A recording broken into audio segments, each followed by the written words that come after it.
بسم اللہ، الحمد للہ، والصلاة والسلام علی رسول اللہ۔ السلام علیکم ورحمۃ اللہ وبرکاتہ۔ تیسری قسط پیش خدمت ہے۔ رئیس المنافقین عبداللہ ابن ابی اصلاً یہودی تھا، جس نے محض دنیاوی مفادات کے لیے زبان سے کلمہ پڑھا تھا۔ یہ اہل اسلام یعنی حضرات صحابہ کرام رضی اللہ تعالی عنہم اجمعین کے لیے دوسرے کھلے کافروں کے مقابلے میں بھی زیادہ دشمنی رکھتا تھا۔ اس کا نفاق بارہا صحابہ کے سامنے آتا رہتا تھا۔ حضرات صحابہ کرام اس کی باتوں اور اس کے اعمال سے بخوبی واقف تھے۔ اسی طرح صاحب نبوت عظمیٰ اور رسالت کبریٰ یعنی حضرت نبی اکرم شفیع اعظم صلی اللہ علیہ وسلم اس منافق کے قلبی مرض سے بخوبی واقف تھے۔ ادھر حضرت نبی اکرم صلی اللہ علیہ وسلم نے اسی طرح کے بہت سارے منافقین کے نام بعض حضرات صحابہ کرام مثلاً حضرت حذیفۃ الیمان رضی اللہ تعالی عنہ کو بتا دیے تھے۔ دوسرے صحابہ کو ان کا علم نہیں تھا، البتہ صحابہ ان منافقین کو قرائن سے کافی حد تک جان ہی لیتے تھے۔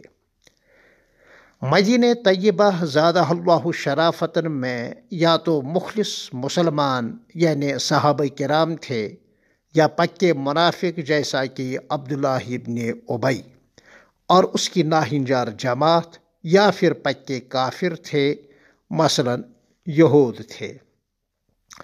حضرت نبی اکرم شفیع اعظم صلی اللہ علیہ وسلم پیکر شفقت و مجسم رحمت تھے۔ وما ارسلناک الا رحمتا للعالمین آپ کا ایک امتیازی وصف تھا اور ہے۔ یہی وجہ تھی کہ بدترین دشمن سے بھی آپ صلی اللہ علیہ وسلم نرم روی کا، خوش گفتاری کا اور خوش اخلاقی کا معاملہ فرمایا کرتے تھے، حتیٰ کہ اگر وہ بدترین دشمن آپ صلی اللہ علیہ وسلم کے سامنے نازیبا حرکتیں بھی کرتا تھا اور ناپسندیدہ باتیں بھی کہتا تھا تو آپ صلی اللہ علیہ وسلم درگزر فرمایا کرتے تھے۔ اس قسم کے بے شمار واقعات سیرت طیبہ کی کتابوں میں موجود ہیں۔ عبداللہ بن ابی سے ہمیشہ آپ صلی اللہ علیہ وسلم نے عفو اور درگزر کا، حتیٰ کہ اپنی محبت اور شفقت کا معاملہ فرمایا ہے۔ یہ تو آپ صلی اللہ علیہ وسلم کی وَإِنَّكَ لَعَلَىٰ خُلُقٍ عظیم کی عملی تصویر تھی۔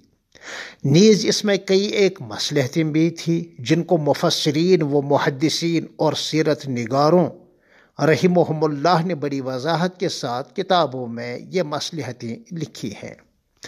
ایک نبوی مصلحت یہ بھی تھی کہ اس رئیس المنافقین کے فرزند ارجمند بڑے مخلص اور جانثار صحابی تھے۔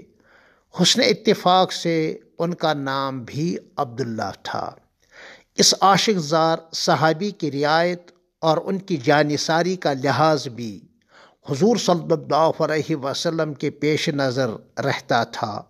یہی وجہ تھی کہ حضرت صلی اللہ علیہ وسلم اس منافق کے انتقال کے بعد اس پر نماز جنازہ پڑھنے کا بھی ارادہ کیا تھا، مگر وحی ربانی نے آپ صلی اللہ علیہ وسلم کو اس سے روک دیا اور اپنی امت کے حق میں بے پناہ شفقت ہی کی بنا پر اپنا کوئی مقدس کرتا کفن کے لیے بھی عنایت فرمایا تھا۔ آپ کے ناواقف قاری صاحب، آپ کے ناواقف خطیب کو اس کا علم نہیں، چنانچہ اس نے وہ زبان استعمال کی ہے جس سے ہمارے دل کانپ اٹھتے ہیں۔ یہی تو لا علمی اور محض رسائل پڑھنے کا نتیجہ ہوتا ہے، بغیر استاد کے سیکھنے کا نتیجہ یہی ہوتا ہے۔ شفقت کا یہ معاملہ کرنا یہ صحابی ہونے کی دلیل نہیں ہے۔ کیسی جہالت ہے آپ کے اس نام نہاد خطیب کی، اللہ رحم کرے۔ السلام علیکم ورحمۃ اللہ وبرکاتہ۔